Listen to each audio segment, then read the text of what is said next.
Hello everyone, Jessica here and welcome back to my channel. Today I'm showing you a more creepy, more scary, spooky, kind of a Halloween card. I hope you like this design.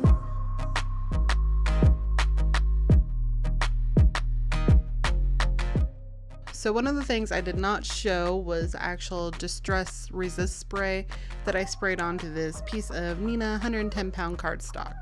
And then I just let it dry. So I didn't spray it a whole lot, just a little bit, just to get that fun little fine splatter look there. I'm using my glass media matte and some distress inks, and I'm going to sponge some really dark colors onto this cardstock. Actually, this is Bristol Smooth, not Neenah. I think Neenah is a habit to say. But I'm using Black Soot, Chip Sapphire, and Forest Moss, and those are all pretty dark colors. I'm going to use a lot of that Black Soot though to really darken it up so you can almost not even tell that Chip Sapphire and the Forest Moss were there, just get hints of them. And in between I'm going to use my distress sprayer and just splatter this piece of cardstock with water and let that react with the distress inks.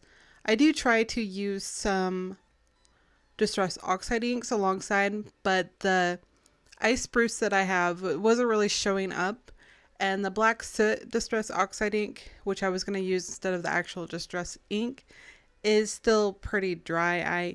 I did re-ink it, but I don't think I re-inked it well enough, so that was completely my fault, and I will get that fixed because I like that distress oxide ink. So the distress inks worked just fine, worked perfectly, and I got the look that I was trying to achieve.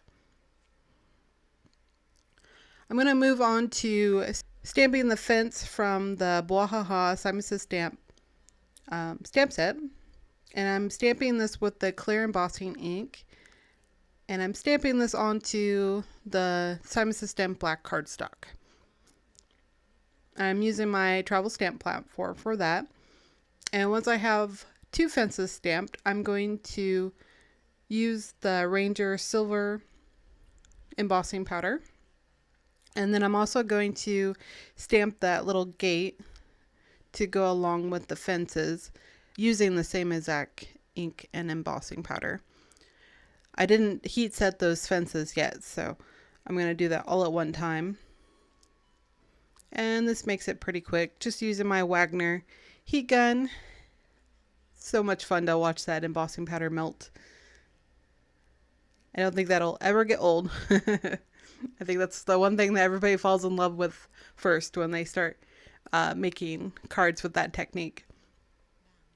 So now I have a piece of Fog Cardstock and Simon Says Stamp Smoke Ink pad, and I'm stamping out several of the tombstones, and I didn't want all of them to say the RIP, so I'm going to use this little alligator tool. I don't even remember where I got this from, but I just cut up one of the square sponges from Tim Holtz ink blenders, and then I can grip that and just dip it into the ink, and you won't even notice those after a while. So once I have all of those stamped out, I'm going to attach the dies to the cardstock over the stamp images with washi tape. And then I'm going to die cut those using my Big Shot machine. And now I'm going to start stamping the sentiments. I'm using the actual word that says Bwahaha from the Bwahaha stamp set. And then I'm also going to use I Am Behind You 100% from Tiny Words, but I'm not going to use that 100%. I'm going to kind of wipe it off so it doesn't actually stamp. So it just says I'm behind you, which I thought was super funny for a Halloween card. So this amused me to no extent. I cut out a couple of the speech word bubbles from MFT, and I die cut those around the two sentiments that I had already stamped. And they look a little wonky, but I will fix those later on. I do just redo the whole thing to make it easier. I just didn't like the way those edges looked where I had to kind of trim them because they were too long and then round them out. And then I also cut the background of Distress Ink Blending with a Simon Says Stamp Stitch Rectangle Die, and that's the second from largest. And now I'm going to use this black fun foam. Most places only carry white. I really like this black, especially when I'm using black cardstock. I think it looks better than what a white fun foam would look underneath these die cuts. So I have a few pieces of this. I don't have a whole lot. It was kind of gifted to me. But I'm attaching these with multimedia matte glue onto the fun foam die cuts, and I just use the same dies to cut those out with that black foam. And then I'm placing them underneath a very large acrylic block just so there's a weight so that they'll dry and be very smooth and they won't like wave or bubble up or anything. Not that I normally have a problem with that, but just in case. I'm going to line these fences on the bottom of that Distress Ink panel, and one of them I do have to cut off. And I'm going to use my multimedia matte glue again to attach them to that cardstock. You can kind of see how this scene is going to build up. You can see where that forest moss, that really dark green color is, so it looks like grass of like an old graveyard. And then you have the fence and the gate, and then the dark sky, kind of a tinted blue, and all those splatters could be stars. I don't know. It's up for interpretation, I guess. So I use the same acrylic block to hold those down, make sure they get all nice and secured. And then I can start building my little scene here. So I cut out that cross, and I'm going to place that behind the fence.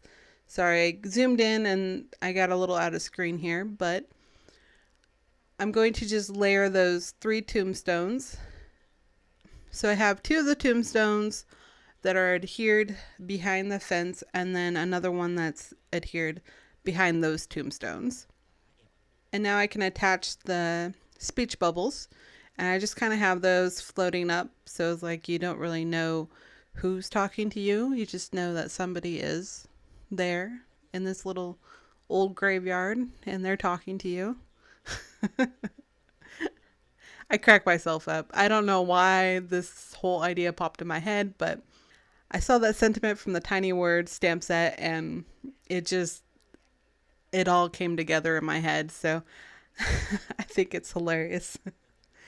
Those are still the old speech bubbles too. I haven't made the new ones yet. And now I can just adhere that panel to a Neenah 110 pound solar white card base. And I have a piece of Fog Cardstock from Simon over the top of that. So it's all very monochromatic, a lot of grays, a lot of whites and blacks. And then you have those 2 really dark blues and greens kind of mixed in there. I don't know. I think it's super fun and a little creepier than what I have been doing with some of my Halloween cards. So I hope you liked it, and let me know in the comments what you thought, and stay tuned for a few pictures.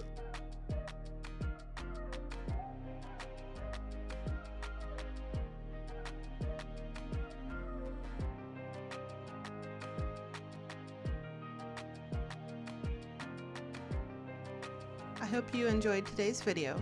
You can connect with me on Instagram or email me directly, or comment below with any questions you might have about card making. All the products I used today are linked on my blog. Thank you so much for watching.